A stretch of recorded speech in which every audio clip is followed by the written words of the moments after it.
Hello बच्चों, welcome to my channel हिसाब mathematics. बच्चों, आज ट्रिग्नोमेट्री का हम एक इम्पोर्टेंट क्वेश्चन को डिस्कस करेंगे। हमारा क्वेश्चन है if sine theta is equal to 12/13 और कह रहा है थीटा जो हमारा 0 से 90 डिग्री के बीच में है कोई, find the value of sine square theta minus cos square theta divide by 2 sine theta into cos theta into 1/tan square theta. हमें इसकी वैल्यू फाइंड करनी है। हमें सिर्फ क्या गिवन है कि साइन थीटा की वैल्यू 12/13 दिया हुआ है। हमें सिर्फ साइन का ट्रिग्नोमेट्रिक रेशियो दिया हुआ है और उसमें हमें इस पूरे की वैल्यू फाइंड करने की बात कर रहा है। तो हमें क्या करना होगा, अगर हमें साइन की वैल्यू पता है तो इसका यूज करके हम क्या कर सकते हैं कि किसी भी ट्रिग्नोमेट्रिक रेशियो को फाइंड कर सकते हैं। और वो हम ट्रिग्नोमेट्रिक रेशियो कैसे फाइंड करते हैं पहले ये देख लेते हैं, उसके बाद हम क्या करेंगे, इसकी वैल्यू फाइंड कर लेंगे। तो यहाँ पे हमें जो गिवन है पहले उसको लिखते हैं। हमें क्या दिया है, sine theta is equal to 12/13 दिया हुआ है। ठीक है, अब क्या करते हैं, एक ट्राइंगल बनाते हैं पहले, और ट्राइंगल हमारा होगा राइट एंगल ट्राइंगल होगा। ठीक है, राइट एंगल ट्राइंगल ये हमारा 90 डिग्री होगा। ठीक है, इसका अगर हम एक नाम डाल दें PQR जैसे, और अगर हम क्या करें, ये थीटा एंगल हमें क्या होगा इसमें इंडिकेट करना होगा, और थीटा हमारा 0 से 90 के बीच में। तो यहाँ पे एक तो 90 डिग्री एंगल ये होगा, ये दोनों में से कोई एक होगा जो थीटा 0 और 90 के बीच में होगा। तो क्या करते हैं, इसको हम ले लेते हैं थीटा, इसको भी ले सकते हैं। अगर इसको ले लिया तो ये हमारा क्या हो जाएगा, इसके सामने परपेंडिकुलर हो जाएगा। ये क्या होगा, बेस होगा, और ये हाइपोटेन्यूज होगा। ठीक है, इस ट्राइंगल के तीनों साइड्स में पता होने चाहिए, तब हम किसी भी ट्रिग्नोमेट्रिक रेशियो को फाइंड कर सकते हैं। तो साइन थीटा हमारा ये हो गया। तो sine theta is equal to होता क्या हमारा, परपेंडिकुलर अपॉन हाइपोटेन्यूज होता है, लंब बटे कर्ण होता है।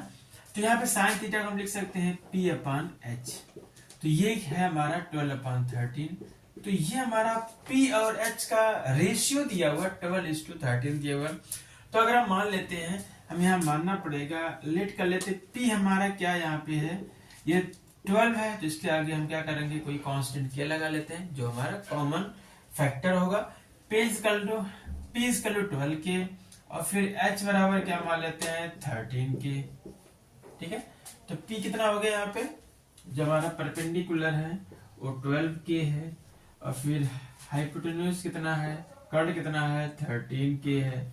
इसके बाद हमें बेस फाइंड करना होगा। तो पाइथागोरस थ्योरम का यूज कर लेंगे, बाई पाइथागोरस थ्योरम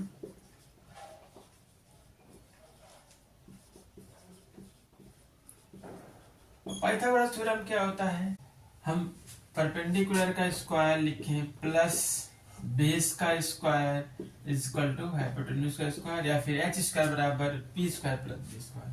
यहाँ पे जो वैल्यू दिया है वो पुट कर लेते हैं। P हमें दिया है 12 के, तो ये हो जाएगा 12 के का स्क्वायर प्लस B की वैल्यू फाइंड करनी है इसका, तो H हमारा है 13 के, इसका होल स्क्वायर। इसके बाद क्या होगा, 12 का स्क्वायर करेंगे, 12 का स्क्वायर करेंगे तो आ जाएगा 144, के का स्क्वायर करेंगे तो जाएगा के का स्क्वायर प्लस, फिर B को हम ऐसे ही रहने देते हैं as it is, B square is equal to 13 का स्क्वायर करते हैं तो 116, के का स्क्वायर करेंगे तो के का स्क्वायर। अब ये क्या होगा, 144 ट्रांसफर होकर इधर आ जाएगा। तो यहाँ से हमारा इसके आगे हम करते हैं, तो हमारा यहाँ पे B square is equal to हो जाएगा 169 के का स्क्वायर माइनस 144 के का स्क्वायर, 144 के का स्क्वायर। तो यहाँ से माइनस करते हैं तो B स्क्वायर हो जाएगा हमारा 169 में से 144 को माइनस कर ले, 169 में से 144 को माइनस करेंगे तो यहाँ आ जाएगा 25, और साथ में के स्क्वायर भी होगा।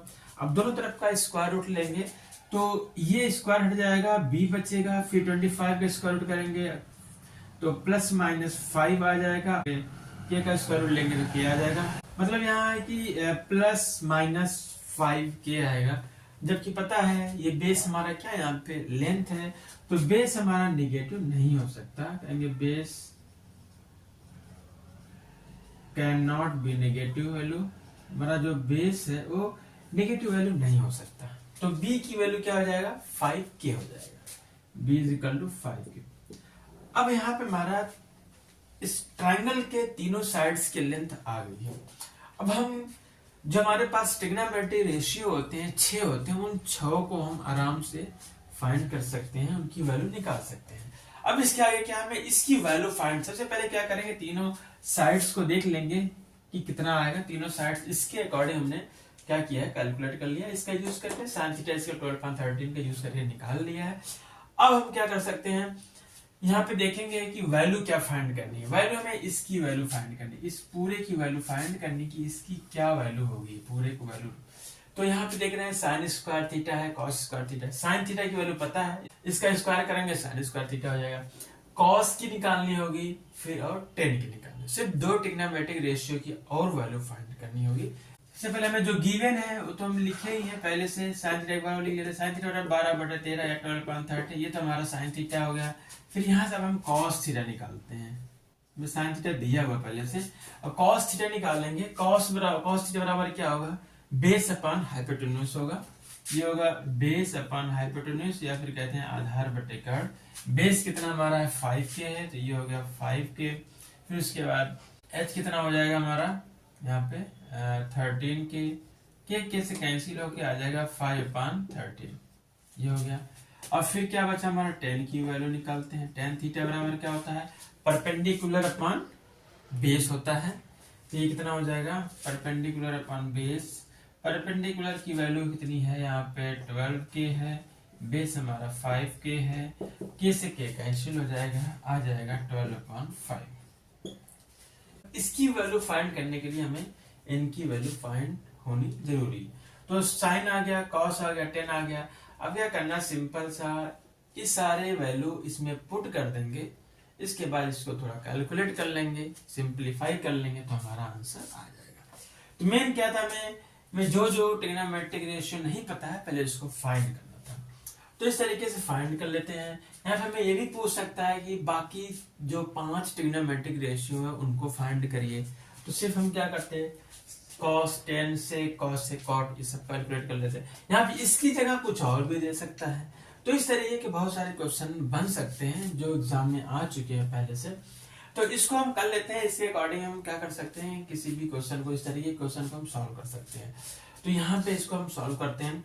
हमें वैल्यू फाइंड करना है इसको, ये हमारा क्या है sine square theta minus cos square theta का divide by 2 sine theta into cos theta into 1/10 का स्क्वायर थीटा, ये वैल्यू फाइंड करनी है। बस साइन की वैल्यू कितनी है 12/13, साइन ध्यान रखेंगे 12/13 यहाँ पे स्क्वायर लगा हुआ तो इसका भी स्क्वायर कर लेंगे, square minus cos square theta है, कॉस थीटा की वैल्यू 5/13 है, जबकि स्क्वायर लगा है तो इसको भी कर लेंगे स्क्वायर, पूरे का divide by 2 sine theta into cos theta.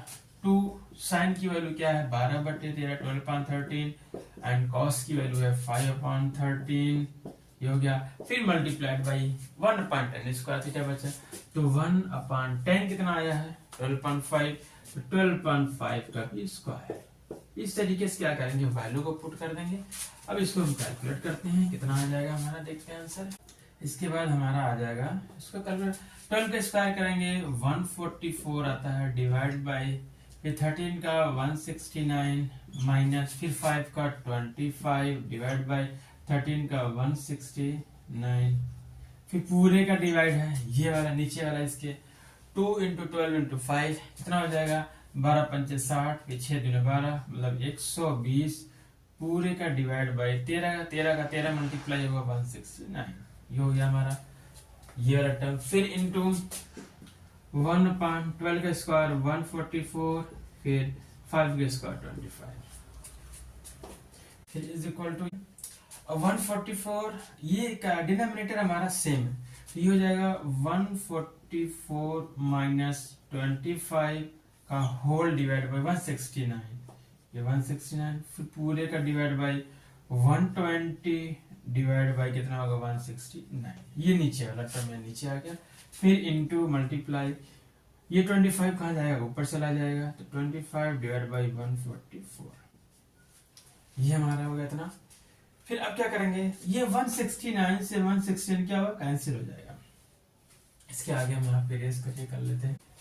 इसके बाद इसके नीचे जो आएगा आंसर क्या आएगा, यहाँ पे 144 में से 25 को माइनस कर देंगे, कितना आ जाएगा यहाँ पे 14 से 5 गए 9 बचा, फिर 3 पे हो गए 1 बचा 19, 119 डिवाइड बाई नीचे हमारा बचा 120, ये हो गया 120 से इतना बचा इनटू फिर यहाँ से 25 डिवाइड बाई 144 बचा, ये हो गया।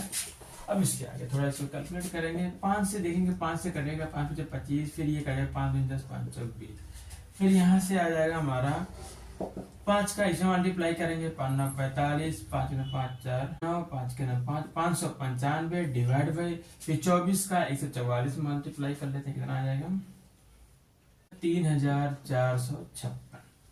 तो 24 का 144 मल्टीप्लाई करने कितना, ये हमारा हो गया आंसर है। ये किसका आंसर है, इस पूरे की वैल्यू इतनी आ जाएगी। तो इस तरीके से हम इस तरह के क्वेश्चन को सॉल्व कर सकते हैं। अगर हमें एक ट्रिग्नोमेट्रिक रेशियो पता है और ट्रिग्नोमेट्रिक रेशियो को फाइंड करना है तो हम इस तरीके से निकाल सकते हैं, और किसी कॉम्बिनेशन दिया हो ट्रिग्नोमेट्रिक रेशियो का तो उसको हम फाइंड कर सकते हैं। तो कि बच्चों आज का हमारा लेक्चर यहीं तक, नेक्स्ट लेक्चर में कुछ और इम्पोर्टेंट क्वेश्चन को लेके आएंगे। Have a nice day, take care.